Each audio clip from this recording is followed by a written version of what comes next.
में 2 साल 22 लाख स्टूडेंट्स ने काम किया, दिन रात काम किया, उनकी मेहनत बर्बाद हो गई है। पूरा देश जानता है कि एग्जाम से 2 दिन पहले व्हाट्सएप पे नीट का पेपर बांटा जा रहा था, डिस्ट्रीब्यूट किया जा रहा था। धर्मेंद्र प्रधान जी हिंदुस्तान के एजुकेशन मिनिस्टर कहते हैं कि मेरा कुछ लेना देना नहीं।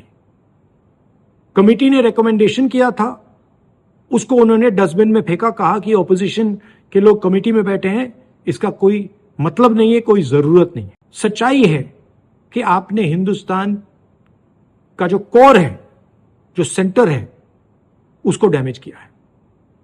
यह एक नेक्सस है।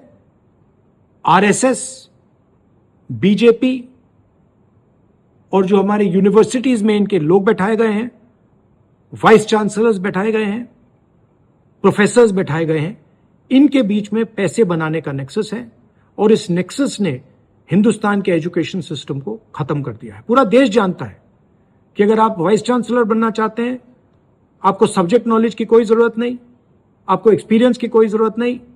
अगर आप आरएसएस के हैं तो आप वाइस चांसलर बन सकते हैं। अगर आपकी विचारधारा आरएसएस की नहीं है, आप वाइस चांसलर नहीं बन सकते हैं। यही है कारण कि इस देश में 80 बार पेपर लीक हुआ है और 2 करोड़ युवाओं का भविष्य बर्बाद हुआ है। प्रधानमंत्री को इमीडिएट ऑर्डर देना चाहिए कि धर्मेंद्र प्रधान जी को इस्तीफा दें, उनको सैक किया जाए और जो गिल्टी लोग हैं उनको पकड़ के जेल में डाला जाए।